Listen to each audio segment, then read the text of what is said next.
Okay, so I've started to record. So, hi everybody, and welcome to our ISSDA data documentation event.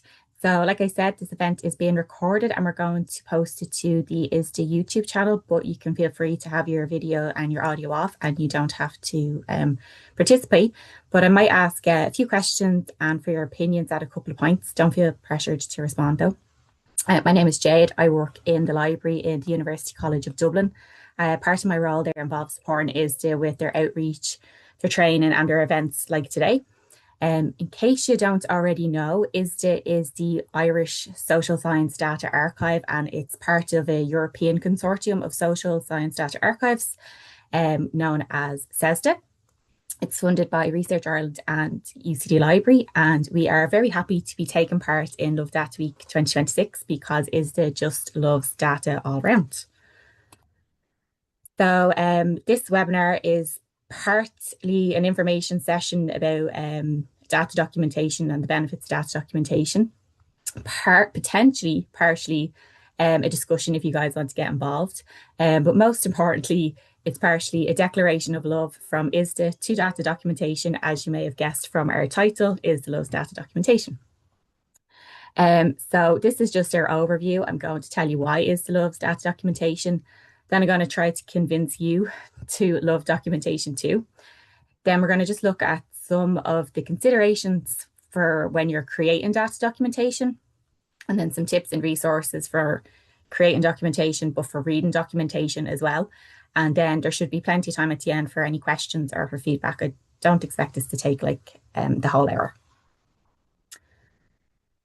So first things first, why does ISSDA love data documentation? So as the national service provider for quantitative social science, ISSDA acquires, preserves, and disseminates data from the ISSDA community. And ISSDA community is typically higher education institutes and research performance organizations. The main objectives of ISSDA to do this include being like a central access point, provide wider access to the data sets that they've collected, and then ultimately to facilitate secondary analysis of this data sets. So an awful lot of the data sets on ISSDA are restricted. So you can't actually just view the data set straight away. You have to kind of go through a process. So a frequent message from ISSDA, if you're looking to see what's in the data set, is to read the documentation because we know there can be very vital information there. Another way of saying facilitating secondary analysis is saying like making data reusable or making data fair. So if you're not familiar with something, there's something called the FAIR principles. And they're kind of the guiding principles for research data, and their main aim is to make data efficient during your project and after your project, and to make your data easier to reproduce and easier to reuse. So they're very popular and are very helpful principles for managing research data. And one way that you can kind of make your data more fair is to provide documentation that will describe your data and will help people understand your data. So in ISSDA, if we see a data set that has good quality documentation, we feel a lot more confident that the data is in line with these FAIR principles. Yeah. So that's why ISSDA loves documentation. And now I'm going to try to convince you that you can like it too. So for this section, I'm trying to take the perspective of somebody who has a research question in mind. They're considering using a data set in ISSDA, and they're maybe like a new researcher or a student, because I've kind of had a chat with some researchers and some kind of master students in that, and they gave me some good perspectives of what it's like to kind of be just encountered with a data set and this documentation and what you have to do.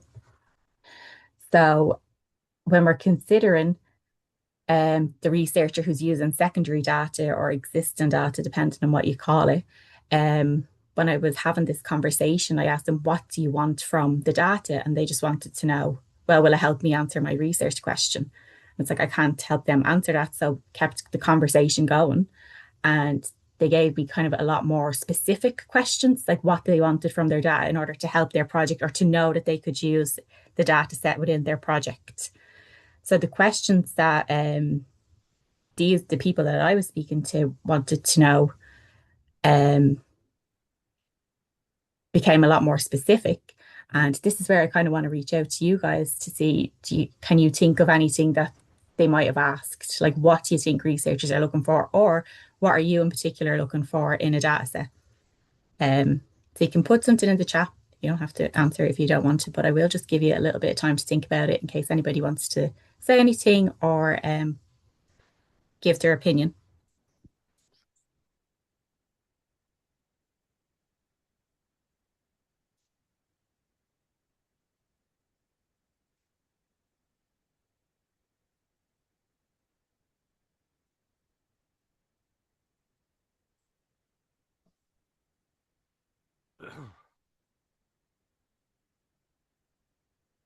Don't see any opinions coming in, but no worries because I actually got lots of questions, 2 slides full of questions, which I'm not going to read out, don't worry, but they will be there.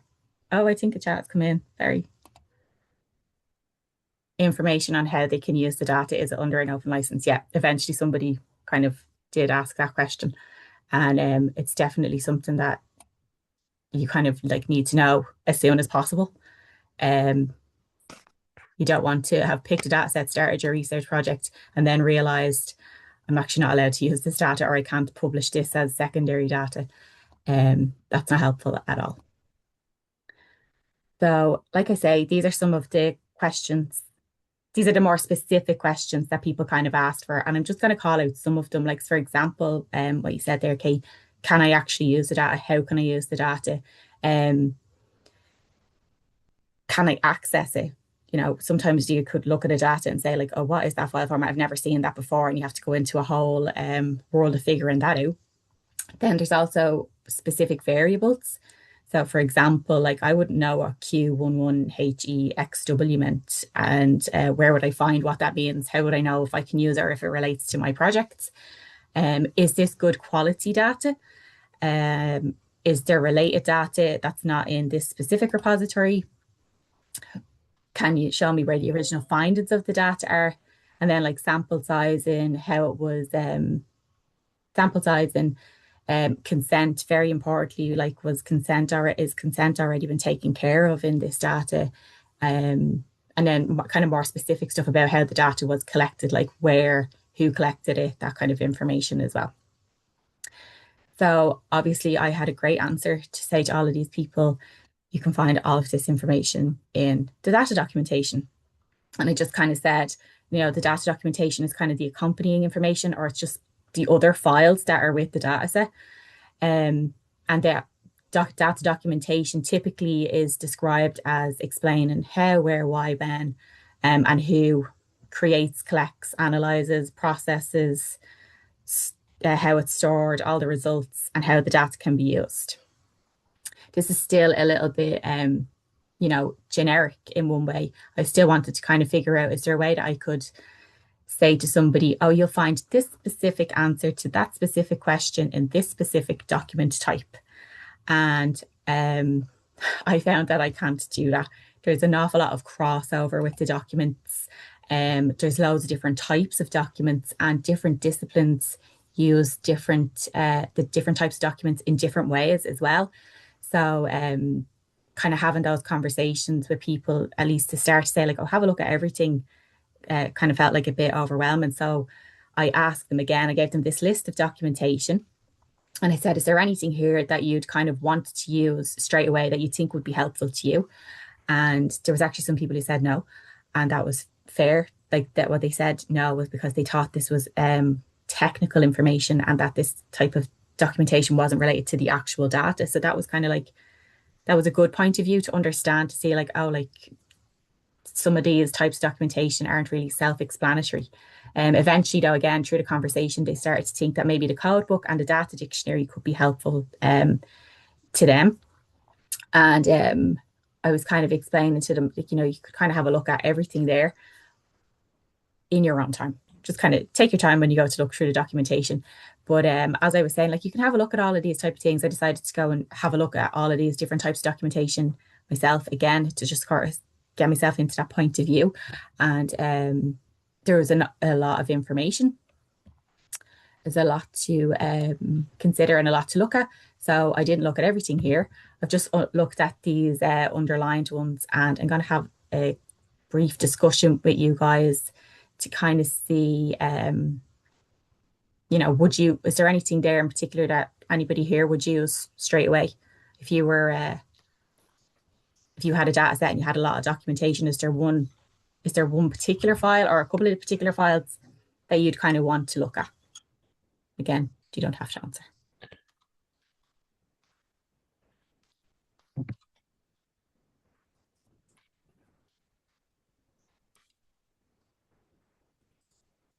The code book and the questionnaire. Yeah, definitely.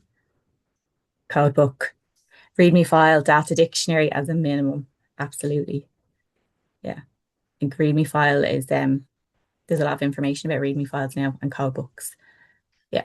Okay, great. Or the user guide, yeah. Somebody was saying they thought the user guide might be too technical when I was kind of pointing that out to them. So it's interesting to see everybody's different perspective. So I'm going to kind of just have a breakdown of the documentation that I reviewed and what I found in the different types of documentation. So I didn't just use ISSDA documentation. I kind of had a look around from other different disciplines as well, but it is kind of more influenced by quantitative social science because I mostly had ISSDA documentation. But you never know, somebody might find something interesting out about it. So the first one that I went with was the metadata. And if you're not familiar, metadata is sometimes called the data about the data, and it gives you a lot of context about the content and the provenance. It should be readable by a person and by the machine. And there's a lot of standards in metadata, and ISSDA uses the DDI metadata standard. So metadata can oftentimes be found on kind of like the web page of a data set. It's found on the ISSDA Dataverse, for example, but I think there's other what are called repositories. And when you go into the data set, you'll see an awful lot of fields. And that's the metadata. That's what's going to answer a lot of your questions. But I'm just going to have a look at DDI because I had the access to ISSDA, obviously. And again, I'm not going to read everything out, but these are the slides that I can send people at the end. You can see that there's a lot of information in this metadata. But I don't know if you've noticed it, but I noticed this, that I didn't think that the description of the fields were kind of like everyday language. So, for example, I wasn't really sure what unit of analysis was and universe were. So I just kind of put in a bit of another description or another way that this could be described. So the series information, like does this data set belong to like a bigger project, or was it one individual data set? Description that relates to specifically the project description. So you're going to get a lot of information there. The time period, so that can mean, is it the type of research that's like longitudinal or cross-sectional? And that unit of analysis, that one kind of that caught me first of all. It's like, who's being studied? Is it individuals, is it groups, is it households? And the universe, that's kind of like a description of the sample population.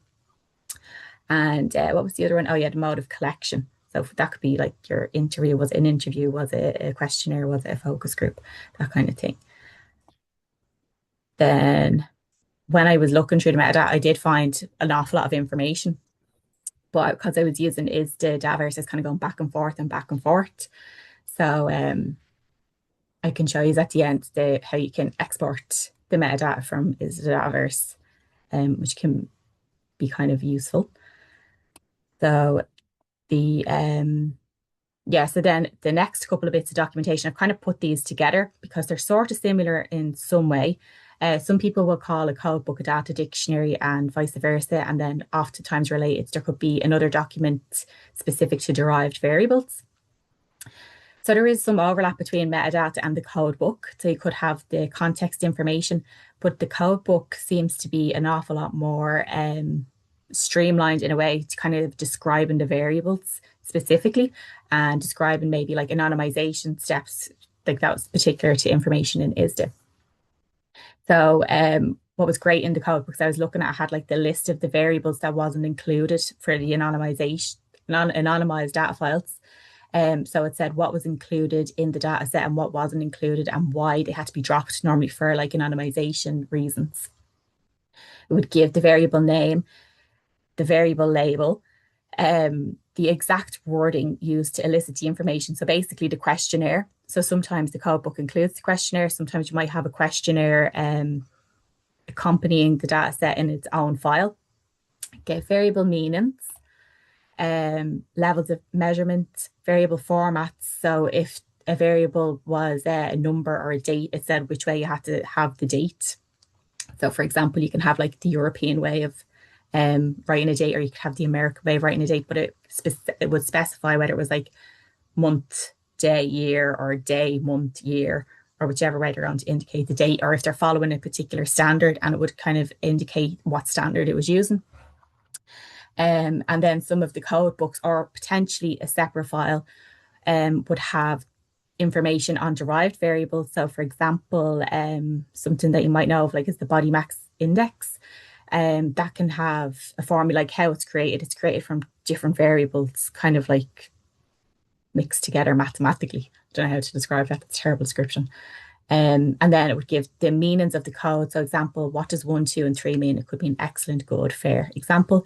And it gave a description of any codes that were used to indicate missing data, and the reason for missing data, because it's not really good practice to have that blank files. It can change the whole data set.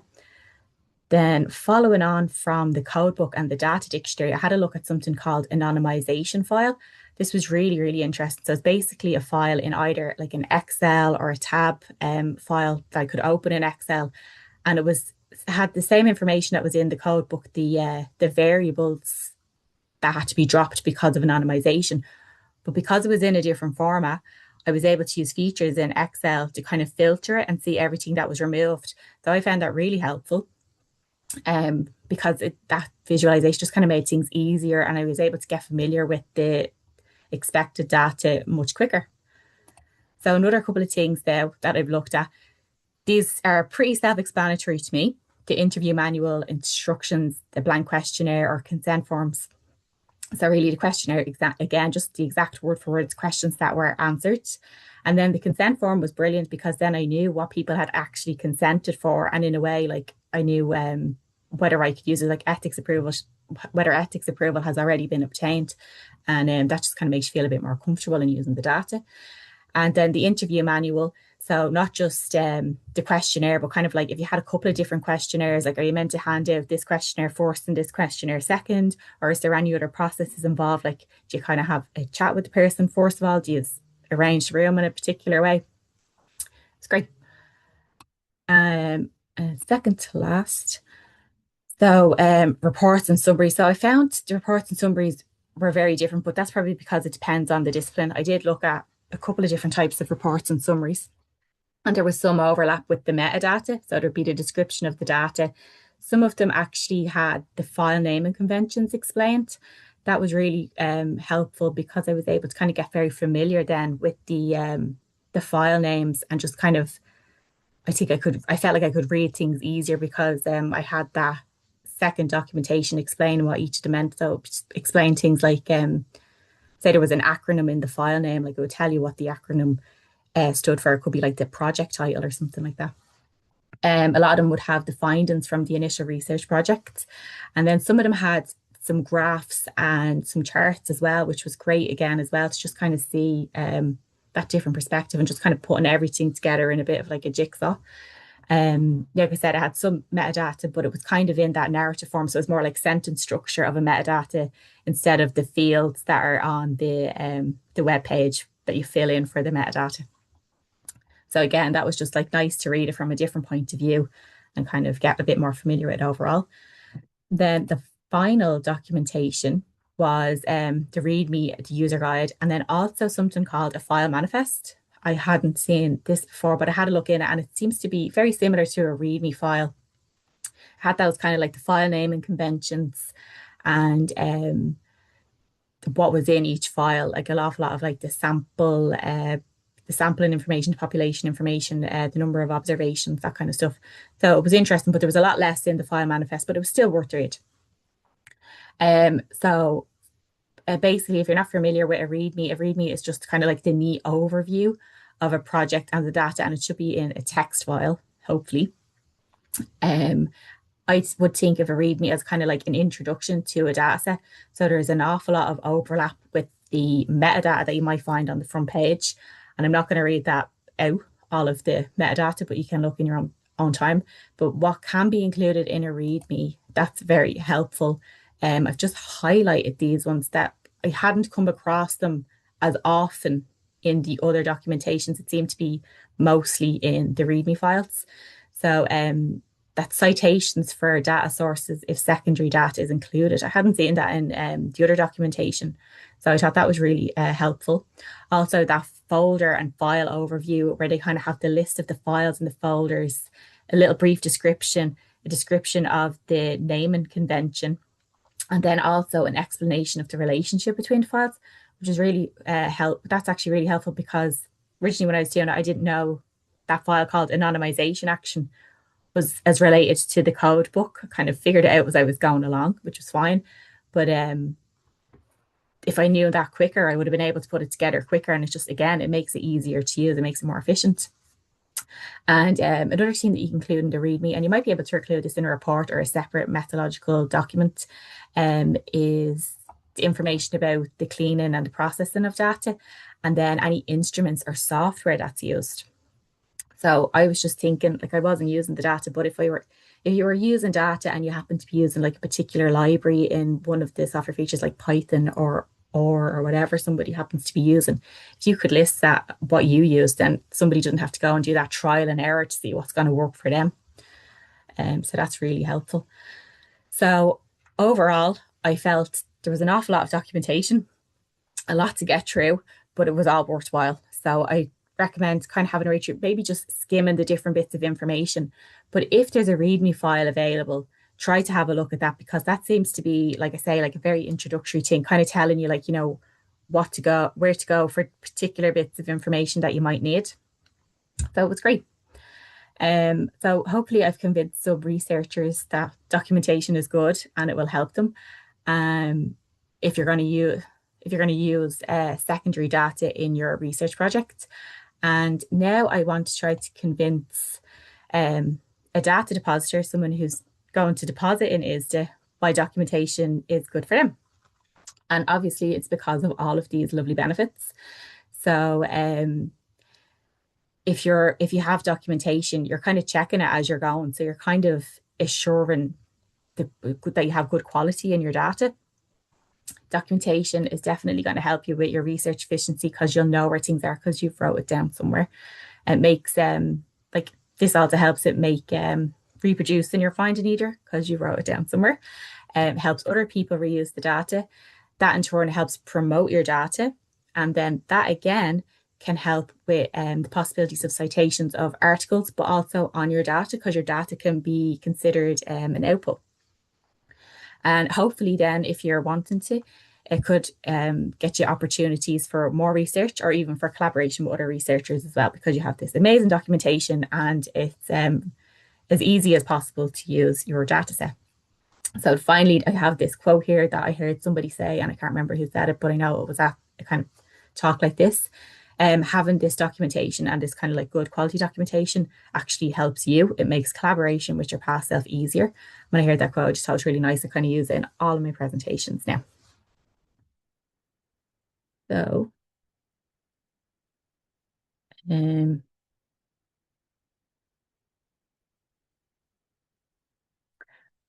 see that there's a chat. I might just wait until the end to have a look at that. So creating data documentation. Yeah. So then finally, I just kind of want to highlight some things that you might need to consider when you're going to create data documentation. Again, there's a lot of text in this slide. I'm not going to read everything out, just kind of skim through it. But you'll have the slides to read them if you want to later on. So when you're creating documentation, try to document as you go because you might not remember everything at the end, unfortunately. So it's good practice to document as you go. Try to link any persistent identifiers that you have. If you have an ORCID or a DOI, make sure that you use them because that makes it easier to keep everything together. Have stated your reuse license or your terms of use somewhere in your documentation. It's really helpful for you and for everybody else in the future when people know whether they can or they can't use it. I said document as you go, and you should possibly also review as you go and not review everything at the end and again then not remember what's going on.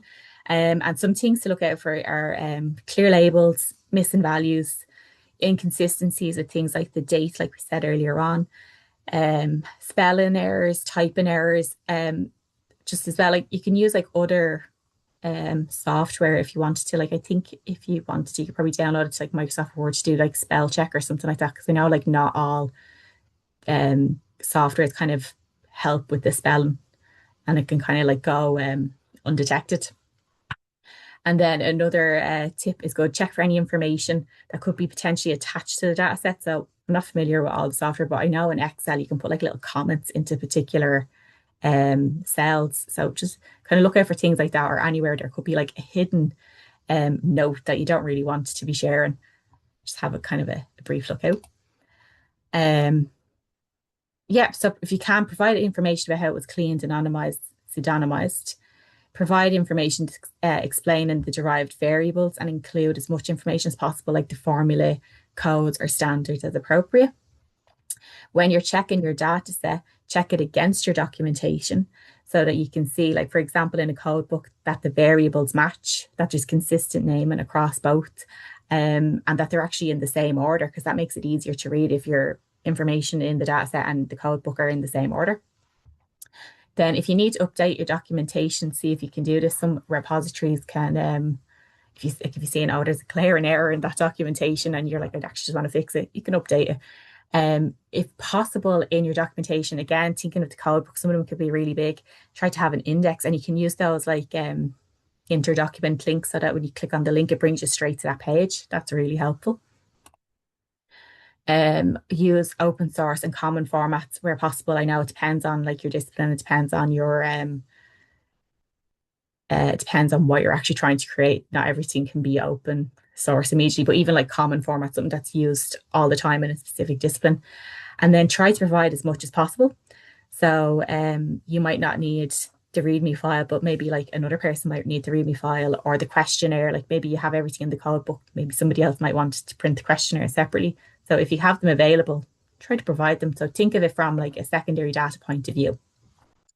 And then use like templates when you're going along, or use checklists. So ISSDA has a depositor checklist to kind of help you do that review of your documentation.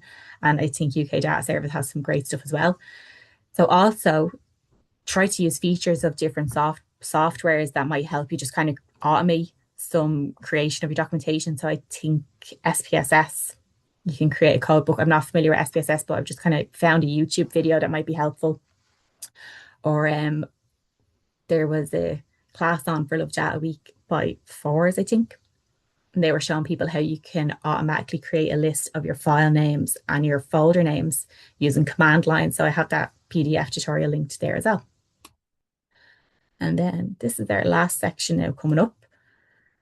Just some tips if you're reading documentation. So don't worry if you feel overwhelmed. There is an awful lot of documentation.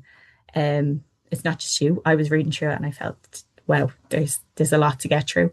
So you're not the only one. Don't worry if you're going back and forth between documentation. You're probably not going to read everything once and remember it, and then read the next bit of documentation and remember all of that. I don't think that's very likely. Maybe it is, but it wasn't for me. You can just skim some things and familiarize yourself with other things, and then fully read other things as you see fit. I would, in my opinion, I would start with kind of like README and metadata and the code book, but I would try to use all of the documentation that's available with depending on the data set. Use those features, like I said, like so Control F to find keywords if you want to, filters if you can put it into something like Excel or any other software that you might know. And then write your own notes as you're reading through the documentation. So sometimes you just need to see it in your own words. Like when I showed you the metadata, I wasn't familiar with that terminology. So I was kind of like, okay, how would I understand this? And just when I was writing that, write your own notes on the documentation, it reminded me, you could be writing your notes on your computer, but it reminded me of the fact that in ISDA, we ask you to not put the data sets into the generative AI. So just kind of be careful of what kind of tools you're using to create your notes in general, because we have a terms of use about things like that. It's mostly about the data, but just in general. Also, look at that SPS video for creating a YouTube tutorial and export the metadata. So this is what I want to do now. I just need to move my computer. I'm going to show you how you can like export metadata on or is the Dataverse. So I think that opened there. So this is something that I was doing, just kind of playing along with it, and I found it really helpful. So you can see our Dataverse now. Um, and you can, as you see, you can click through the tabs and the term tabs and the version tabs. And this is all the different types of metadata that's available. Um, but I was just thinking, like, what if I didn't have the internet one day and I couldn't look at the metadata? What would I do? I can export the metadata. And I found the easiest to read one for me was this DDI HTML code book. And I clicked on this here and it gave me everything in a different layout. And I just kind of found this a little bit easier to read. Um, so you can see it has all the keywords, but it's just kind of like it doesn't have all the links out to the control vocabularies, but it was great.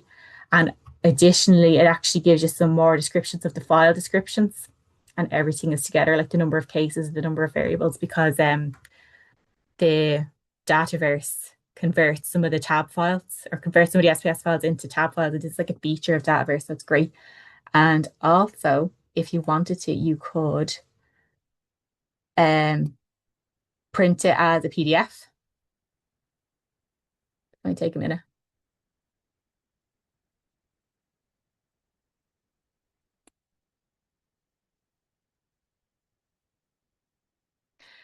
This looks like it's frozen, but you can print it as a PDF, and it's fairly similar. It doesn't have the headers aren't the exact same. All the headers are just colored in white. I did this before. Great. It's frozen, unfortunately. Sorry about that. Um, but anyway, if you wanted to, like you could save that as a PDF. So then you have your own README file of the metadata in ISDA. And I just found out that was really, really helpful. Or if you wanted to actually print it on your printer and then you can write notes on it, whatever way you want to do it, it's your project. And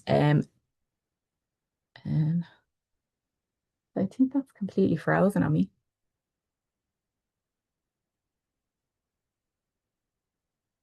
Sorry about that.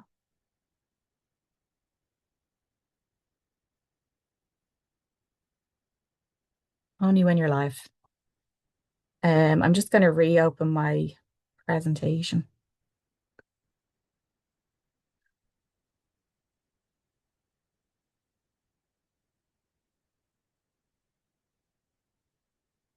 There we go. It all came back. Phew. Um, didn't have to click through everything. And then, and